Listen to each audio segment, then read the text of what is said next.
Um, Good day everyone, I am Arjun Santiago from BSBHR3. My union name is Retail Industry Union.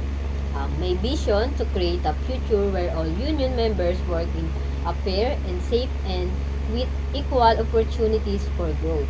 My mission to protect workers' rights by advocating for pay, wages, and safe working conditions and respectful treatment within the company.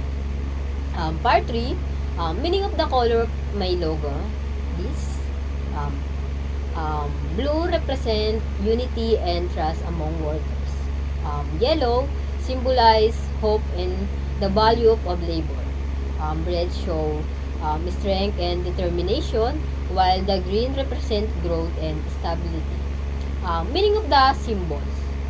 Um, these symbols, the light bulb, represent ideas and progress. The nature and water scene represent resources and workers' contribution. And the flame symbolize energy, passion, and hard work. Meaning of the established date. Established date year is 1955. 55 show the year the union was formed by to start protecting workers' rights. How to design reflects the member and company. The design show unity, hard work, and the important role of workers in helping the company grow and succeed. For the part 4, issue.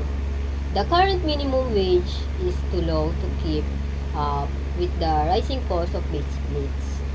To effect on members, many of our members struggle to manage their daily expenses and support their families.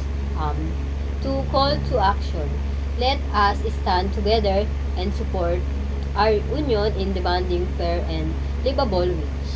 That's all. Thank you.